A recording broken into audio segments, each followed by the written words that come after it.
Hello മക്കളെ, shadow ബ്രോഡ്കാസ്റ്റിംഗിൻ്റെ സൗജന്യ വിദ്യാഭ്യാസത്തിലേക്ക് എല്ലാവർക്കും സ്വാഗതം. ഞാൻ ഗഫൂർ, നിങ്ങളുടെ മാത്സ് ടീച്ചറാണ്. ഇന്ന് നിങ്ങളുടെ +1 മാത്സിലെ രണ്ടാമത്തെ ചാപ്റ്ററായ റിലേഷൻസ് ആൻഡ് ഫങ്ഷൻസ് അതിൻ്റെ ഫസ്റ്റത്തെ എപ്പിസോഡുമായിട്ടാണ് ഞാൻ നിങ്ങൾക്ക് മുന്നിലേക്ക് വന്നിരിക്കുന്നത്. ഒന്നാമത്തെ ചാപ്റ്റർ സെറ്റ്സ് എല്ലാ മക്കളും സെറ്റാക്കി എന്ന് ഞാൻ വിചാരിച്ചിരിക്കുകയാണ്, അല്ലേ?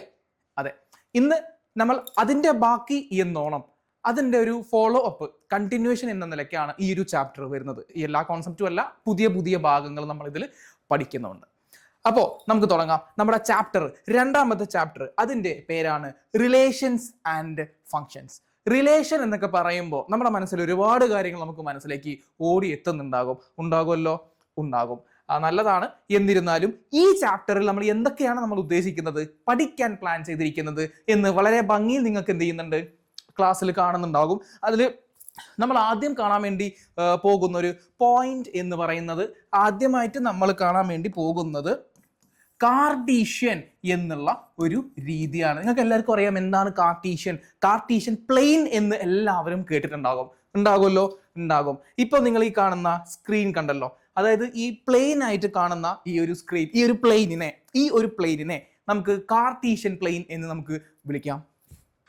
കാർട്ടീഷ്യൻ പ്ലെയിനിലാണ് എക്സ് ആക്സിസ്, വൈ ആക്സിസ്, ഇനി വേണമെങ്കിൽ നമുക്ക് ഇസഡ് ആക്സിസ് കൂടി വരും. എക്സ്, വൈ, ഇസഡ് ഈ ആക്സിസുകളൊക്കെ വരുന്നുണ്ടല്ലോ, ഇതൊക്കെ വരുന്ന എന്തിലായിരിക്കും? കാർട്ടീഷ്യൻ പ്ലെയിനിലായിരിക്കും ഉണ്ടാവുക. അപ്പം ഇതുമായി ബന്ധപ്പെട്ട ചില കാര്യങ്ങളാണ് എന്ത് ചെയ്യാൻ പോകുന്നത്, ഇനീഷ്യലി നമ്മൾ പഠിക്കുക. അതിനകത്തൊരു ഓപ്പറേഷൻ ഉണ്ട്.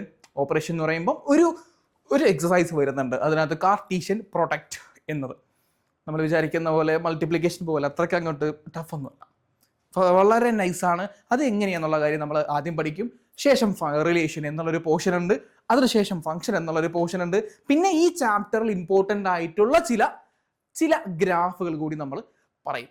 അത്രയും കാര്യങ്ങൾ മാത്രമേ എന്ത് ചെയ്യുന്നുള്ളൂ, ഈ ഒരു ചാപ്റ്ററിൽ വളരെ ഇമ്പോർട്ടൻ്റ് ആയിട്ട് വരുന്നുള്ളൂ. അപ്പം നമുക്ക് നമ്മുടെ ഒന്നാമത്തെ കാര്യമായിട്ടുള്ള കാർട്ടീഷ്യൻ പ്ലെയിനിലേക്ക് നമുക്ക് കടക്കാം. അത് എങ്ങനെയാണ് വരുന്നത് എന്ന് നമുക്ക് എന്ത് ചെയ്യാൻ പറ്റും, നമുക്ക് വേണമെങ്കിൽ ഒന്ന് കാണാൻ വേണ്ടി പറ്റും. മക്കളെ, ഇനീഷ്യലി ആദ്യമായിട്ട് എനിക്ക് നിങ്ങളുടെ മുന്നിലേക്ക് പറയാനുള്ളത് കാർട്ടീഷ്യൻ പ്രൊഡക്റ്റ് ആണ് നമ്മൾ ആദ്യം കാണാൻ വേണ്ടി പോകുന്നത്.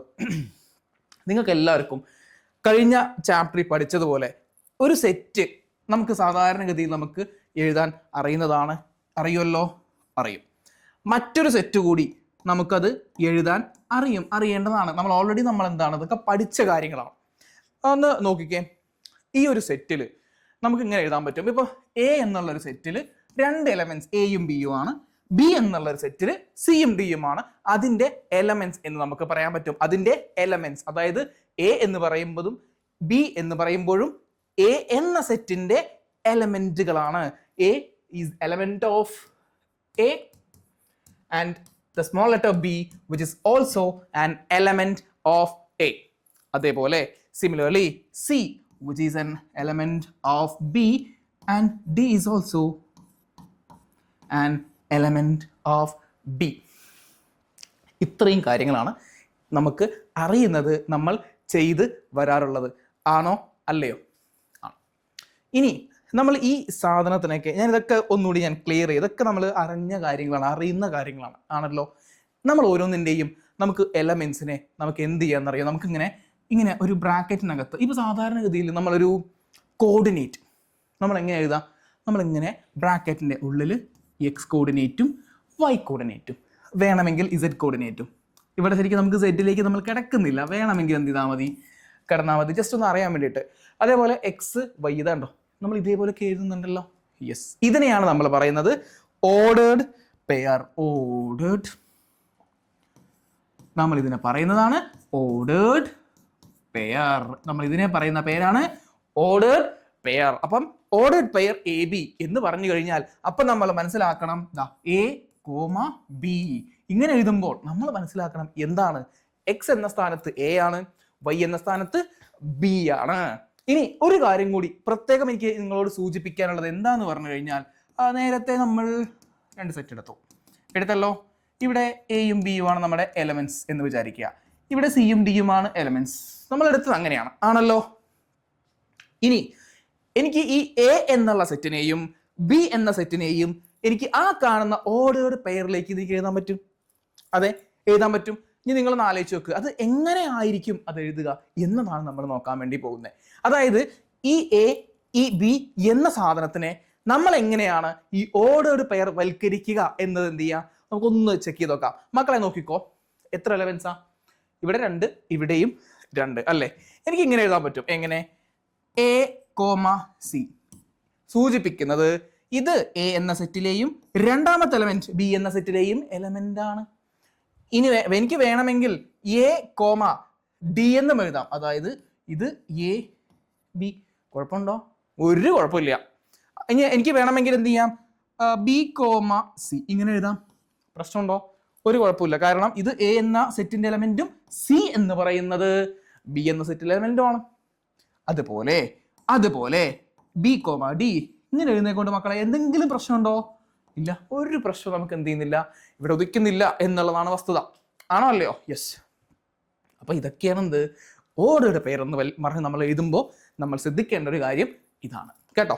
അപ്പം ഈ ഒരു കോൺസെപ്റ്റ് വെച്ചിട്ടാണ് ശരിക്കും നമ്മൾ ഇതിൽ ആദ്യത്തെ ഒരു കോൺസെപ്റ്റിലേക്ക് കാർട്ടീഷ്യൻ പ്രൊഡക്റ്റ് എന്നുള്ളൊരു രീതിയിലേക്ക് നമ്മൾ കിടക്കുക കേട്ടോ. ഈ കാർട്ടീഷ്യൻ പ്രൊഡക്റ്റിലേക്ക് നമ്മൾ കിടക്കുന്നത് എങ്ങനെയാണ്? ഇതാ ഈ ഒരു സാധനം വെച്ചിട്ട് ഇപ്പൊ 2 സെറ്റുകൾ നമ്മുടെ കയ്യിലുണ്ടെങ്കിൽ നമ്മൾ എങ്ങനെയാണ് ഒരു കാർട്ടീഷ്യനിലേക്ക് കിടക്കുക, കാർട്ടീഷ്യൻ പ്രൊഡക്റ്റിലേക്ക് കിടക്കുക എന്നത് ഇങ്ങനെ ആയിരിക്കും എന്ത് ചെയ്യുക, തുടങ്ങാം. നമ്മൾ നോക്കും ഓരോ ക്വസ്റ്റ്യൻ വളരെ വൃത്തിയിൽ എങ്ങനെയാണ് നൊട്ടേറ്റ് ചെയ്യുക, എങ്ങനെയാണ് വരിക എന്നുള്ള കാര്യം വളരെ ഭംഗിയിൽ എന്ത് ചെയ്യും നമ്മൾ നോക്കും. അതിനെക്കുറിച്ച് ഒന്നും എന്ത് ചെയ്യേണ്ട ആവശ്യമില്ല, നിങ്ങൾ വറിയിടാവേണ്ട ഒരു കാര്യവുമില്ല. ഏറെക്കുറെ ഈ ഒരു രീതിയിലായിരിക്കും നമ്മൾ എന്ത് ചെയ്യുക, ഈ ചാപ്റ്ററിന്റെ മുന്നോട്ട് പോക്ക് എന്നുള്ളത് കൃത്യമാണ്. അത് നിങ്ങൾക്ക് മനസ്സിലായിട്ടുണ്ടാകുമെന്ന് വിചാരിക്കുകയാണ്. ആണല്ലോ സെറ്റാണല്ലോ. Okay fine. അപ്പോൾ നമുക്ക് ഇനി എന്ത് ചെയ്യണം എന്നറിയോ, ഇതിനകത്ത് എങ്ങനെയാണ് കാർട്ടീഷ്യൻ പ്രൊഡക്റ്റുകൾ ചെയ്യുക എന്നുള്ള കാര്യമാണ് ഫസ്റ്റത്തെ ഒരു പ്രധാനപ്പെട്ട കാര്യം. അത് ബോർഡ് എക്സാമിന് 2-3 മാർക്കുകൾക്ക് സാധാരണഗതിയിൽ നമുക്ക് ചോദിച്ച് വരാറുള്ളൊരു ക്വസ്റ്റ്യൻ കൂടിയാണ്. ഇനി അത് എങ്ങനെ നമ്മളത് ചെയ്യുക അതുകൂടി നമുക്ക് എന്താണെന്ന് വെച്ചാൽ അതൊരു ചോദ്യമാണ്. നോക്കിക്കാം മക്കളെ, കാർട്ടീഷ്യൻ പ്രൊഡക്റ്റ് അതിൻ്റെ ചില കാര്യങ്ങൾ, ചില ബേസിക് ആയിട്ടുള്ള കാര്യങ്ങൾ എന്ത് ചെയ്യാം പറഞ്ഞതിന് ശേഷം ഞാൻ എന്ത് ചെയ്യുന്നു, ഞാൻ തുടങ്ങാം കേട്ടോ. വളരെ ചെറിയ ബേസിക് ആയിട്ടുള്ള കാര്യങ്ങൾ, അത് എന്തൊക്കെയാണ് നമുക്ക് ഒരു കാർട്ടീഷ്യൻ പ്രൊഡക്റ്റ് എന്ന് പറഞ്ഞാൽ വേണ്ടത്, അതിനെങ്ങനെ നമുക്ക് വിളിക്കാം. ഈ കാർട്ടീഷ്യൻ പ്രൊഡക്റ്റ് എന്നൊക്കെ പറയുമ്പോൾ തന്നെ നമുക്കൊരു ഒരു വല്ലാത്ത തരം ഒരു അസഹിഷ്ണുതയുണ്ട് അല്ലേ. വലിയ പേരുകളാണ്, നമുക്ക് അതിനോട് തീരെ താല്പര്യമില്ല. എ ഉണ്ട്, ഇവിടെ ബി എന്നുള്ള മറ്റൊരു സെറ്റ് ഉണ്ട്, ഒബ്വിയസ്ലി സി കോമ ഡി. നമ്മൾ പ്രൊഡക്റ്റാണ് എ ഡോട്ട് ബി എന്ന് നമ്മൾ സാധാരണഗതി എന്ത് ചെയ്യില്ല, വിളിക്കില്ല. നമ്മൾ അതിന് പകരം നമ്മൾ എന്ത് ചെയ്യുന്നറിയോ, എ ഇങ്ങനെയാണ് ഡിനോട്ട് ചെയ്യുക. ചില ആളുകൾ ഇതിനെ പറയും എ ഇൻറ്റു ബി, ചില ആളുകൾ ഇതിനെ പറയും എ മൾട്ടിപ്ലൈഡ് വിത്ത് ബി. അതൊന്നും പറയണ്ട, എ ക്രോസ് ബി. എങ്ങനെ വിളിക്കണം? A cross. ആ ഇൻറ്റു എന്നുള്ള സാധനം, അതായത് ക്രോസ്. ടീച്ചർമാർ തെറ്റിട്ട് കഴിഞ്ഞാൽ എന്തിനാ ടീച്ചറെ ക്രോസ് ഇട്ട് തെറ്റിട്ട് എന്നൊക്കെ പറയില്ലേ. Yes, cross. A cross B അങ്ങനെയാണ് നമ്മൾ എന്ത് ചെയ്യുക പറയാ കേട്ടോ. എന്ന് പറയുമ്പം സാധാരണ മൾട്ടിപ്ലിക്കേഷൻ പോലെയൊന്നുമല്ല, ചെറിയ ചെറിയ വ്യത്യാസങ്ങൾ എന്ത് ചെയ്യുന്നുണ്ട് ഇതിനകത്ത് വരുന്നുണ്ട് കേട്ടോ. അത് എങ്ങനെയെന്നുള്ള കാര്യം തൊട്ട് മുന്നേ ഞാൻ എഴുതിയല്ലോ, ഒരു ഓർഡേർഡ് പെയർ എന്നുള്ള രീതിയിലേക്ക് എഴുതിയല്ലോ. എ ക്രോസ് ബി എന്ന് പറഞ്ഞിട്ട് നമുക്ക് എങ്ങനെയാണ് എഴുതേണ്ടത് എന്ന് പറഞ്ഞു കഴിഞ്ഞാൽ മക്കളെ നോക്കിക്കോ, എ ക്രോസ് ബി എന്ന് പറഞ്ഞു കഴിഞ്ഞാൽ എ എന്ന സെറ്റിൽ നമുക്ക് 2 എലമെന്റ്സ് ഉണ്ട്. ബി എന്ന സെറ്റിൽ നമുക്ക് എത്ര എലമെന്റ്സ് ഉണ്ട്? നമ്പർ ഓഫ് ബി എന്ന സെറ്റിലും എത്ര എലമെന്റ്സ് ഉണ്ട്? Number of elements in b which is equal to 2. 2 elements ആണ് നമുക്ക് എന്തുള്ളത് ബി എന്ന സെറ്റിലും ഉള്ളത്. അത് എങ്ങനെയാണെന്ന് പറഞ്ഞു കഴിഞ്ഞാൽ ഇതിനെ നമ്മൾ എങ്ങനെയാണ് എഴുതുക എന്ന് വെച്ചാൽ ഇതാ ABCD അല്ലേ. ഞാനിപ്പോൾ ഈ സാധനം നമുക്കൊന്ന് വളരെ ഭംഗിയിൽ എഴുതാൻ വേണ്ടിയിട്ടില്ലേ, ഞാൻ ഈ ക്രോസ് പ്രൊഡക്റ്റിനെ ഞാൻ ചെറുതായിട്ട് ഞാനൊന്ന് എന്താണെന്നറിയോ മാറ്റി എഴുതാൻ പോവാ. എ എന്ന സെറ്റ്, ഇവിടെ ബി എന്ന സെറ്റ്. എ എന്നുള്ള സെറ്റിന്റെ എലമെന്റ് ആണ് അല്ലേ. ബി എന്ന സെറ്റിൽ നമുക്ക് CD എന്നുള്ള എലമെന്റ് കൂടി ഉണ്ട്. എ ക്രോസ് ബി ആണ് എനിക്ക് കാണേണ്ടത് എന്നുണ്ടെങ്കിൽ, എ ക്രോസ് ബി എന്നതാണ് എനിക്ക് കാണേണ്ടത് എന്നുണ്ടെങ്കിൽ എ ക്രോസ് ബി എന്നുള്ള സെറ്റായിരിക്കും. കാരണം എ സെറ്റാണ്, ബി സെറ്റാണ്. എ ക്രോസ് ബിയും അപ്പം എന്തായിരിക്കും? സെറ്റായിരിക്കും. എ ക്രോസ് ബി എന്ന് പറഞ്ഞു കഴിഞ്ഞാൽ എയിൽ നിന്ന് ബിയിലുള്ള ഓരോ എലമെന്റ്സ് എന്ത് ചെയ്യുക, നമ്മൾ ഇതുപോലെ ലിസ്റ്റ് ചെയ്യുക. AC ഫസ്റ്റ് തന്നെ AC എന്ത് ചില്ല അല്ലേ. അത് കഴിഞ്ഞാൽ AD, A, D ഇത് രണ്ടാമത്തെ രണ്ടാമത്തെ ഓർഡേർഡ് പെയർ ആയിരിക്കും. ഇനി എ കൊണ്ട് ചെയ്യാൻ ഒന്നുമില്ല. ബി വെച്ചിട്ട് നമുക്ക് അടുത്തത് ചെയ്യാം. B C. അത് കഴിഞ്ഞ് കഴിഞ്ഞാൽ ബി ഡി. യെസ്, നമുക്ക് ഇതുപോലെ എന്ത് ചെയ്യാം, നമുക്ക് നമ്മുടെ ക്രോസ് പ്രോഡക്റ്റ് നമുക്ക് ചെയ്യാം. നമുക്ക് അതിനകത്ത് ചെയ്യാം. ഒരു കുഴപ്പവും ഒന്നുമില്ല, ഇതിനകത്ത് ഉദിക്കുന്നില്ല എന്നുള്ളതാണ് പറയാനുള്ളത്. ഓക്കെ, അപ്പം ഇത് ഏറെക്കുറെ മനസ്സിലായോ, ക്ലിയർ ആയോ, എന്താണ് എങ്ങനെയാന്നുള്ള കാര്യങ്ങളൊക്കെ ആയിട്ടുണ്ടാകും എന്ന് വിചാരിക്കുകയാണ്.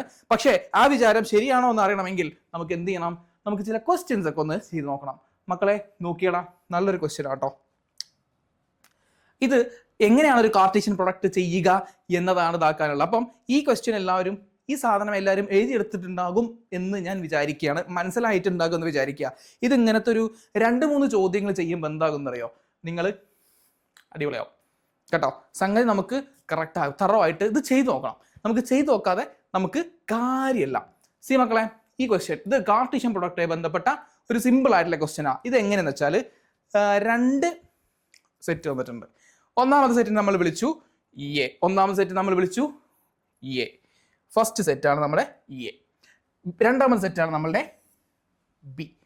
എയിൽ 2 എലമെന്റ് ഉണ്ട്, ബിയിൽ 2 എലമെന്റ് ഉണ്ട്.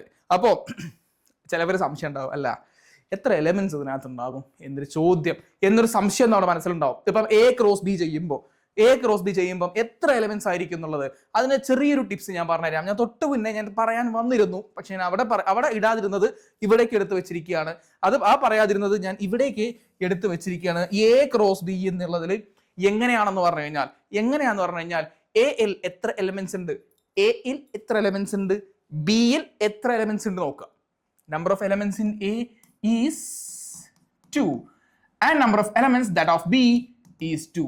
So the number of elements in A cross will be is equal to n of A into n of B.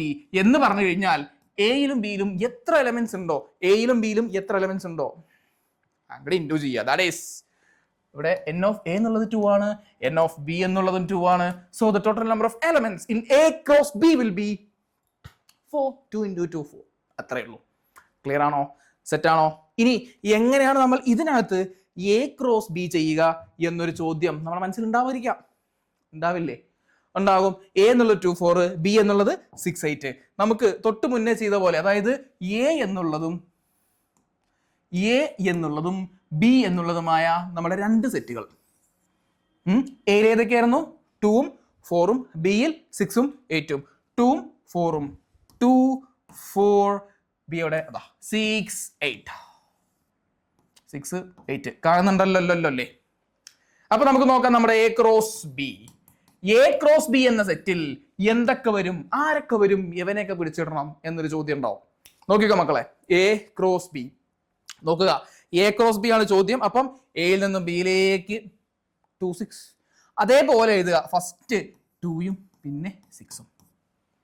ഇനി അടുത്തത് എയിൽ നിന്ന് ബിയിലോട്ട് അതേ 2 എഴുതണം, 8 എഴുതണം. നമ്മൾ ഒരു 2 ഇവിടെ വന്നു എന്നിട്ട് എന്ത് ചെയ്യല്ലേ, നമ്മൾ ചെയ്യുന്നത് മോശമാണ് കേട്ടോ. നമ്മൾ അവരെന്ത് ചെയ്യണം, പരിഗണിക്കണം. ഇനി 4ൽ നിന്ന് 6ലേക്ക്, അതേപോലെ 4ൽ നിന്ന് 8ലേക്ക്. That is 4 6 and that of 4 8, which is the product of A cross B, and the number of elements in A cross B will be 4. 2 into 2 4. Clear? Is it clear? എഴുതിയെടുത്തോ? എല്ലാവരും എഴുതിയെടുത്തിട്ടുണ്ടാകും എന്ന് വിശ്വസിക്കുകയാണ്. അപ്പം അത് കഴിഞ്ഞ് കഴിഞ്ഞാൽ നിങ്ങൾക്കുള്ള അടുത്ത ക്വസ്റ്റ്യൻ അടുത്ത ക്വസ്റ്റ്യൻ ആണ്. അതായത് ക്വസ്റ്റ്യൻ എന്നുള്ള രീതിക്കുള്ള ഒന്നാമത്തെ ചോദ്യം. എ എന്നുള്ളത് 1 2 ആണെങ്കിൽ what is the value of A cross A? മക്കളെ, ഇത് സാധാരണഗതിയിൽ ചോദിക്കുന്നത് 3 മാർക്കിന്റെ ചോദ്യമാണ്. 3 മാർക്സിനാണ് ഈ ചോദ്യം ചോദിക്കുക. എങ്ങനെയാണത് ചെയ്യുക എന്നുള്ളതാണ് നമ്മൾ എന്ത് ചെയ്യുന്നത്, ഇന്നല്ല അടുത്ത എപ്പിസോഡിൽ നമ്മൾ കാണാൻ വേണ്ടി പോകുന്നത്. അപ്പം ഈ കാര്യം എല്ലാവർക്കും മനസ്സിലായിട്ടുണ്ട് എന്ന് വിചാരിക്കുകയാണ്. പക്ഷേ ഇവിടെ ഒരു കാര്യം നമുക്ക് എന്ത് ചെയ്യാൻ പറ്റും എന്നറിയാം, നമുക്ക് അസ്യൂം ചെയ്തെടുക്കാൻ പറ്റും.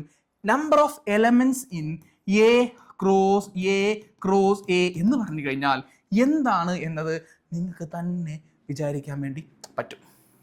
ഓക്കെ, ഇത് നിങ്ങൾ എന്ത് ചെയ്യുക, ഒന്ന് സ്വന്തമായി ഒന്ന് അസ്യൂം ചെയ്ത് നോക്കുക. അപ്പം ഇന്നെടുത്ത കാര്യങ്ങൾ, അതായത് എന്താണ് റിലേഷൻസ് ആൻഡ് ഫംഗ്ഷൻസിലെ ഫസ്റ്റത്തെ ഒരു ടോപ്പിക്, കാർട്ടീഷ്യൻ പ്രോഡക്റ്റ് എങ്ങനെ കാണാം എന്ന കാര്യം മാത്രമേ നമ്മൾ ഡിസ്കസ് ചെയ്തിട്ടുള്ളൂ. അതെല്ലാവർക്കും മനസ്സിലായി എന്ന് വിചാരിക്കുകയാണ്. എന്തെങ്കിലും സംശയങ്ങൾ ഉണ്ടെങ്കിൽ അതിനെ പെട്ടെന്ന് തന്നെ ക്ലിയർ ചെയ്യുക. നിങ്ങൾക്ക് ഉള്ള ഹോംവർക്കും മറ്റു കാര്യങ്ങളും വളരെ ഭംഗിയിൽ ചെയ്യുക. സോ അടുത്ത എപ്പിസോഡിൽ കാണും വരെ ബൈ.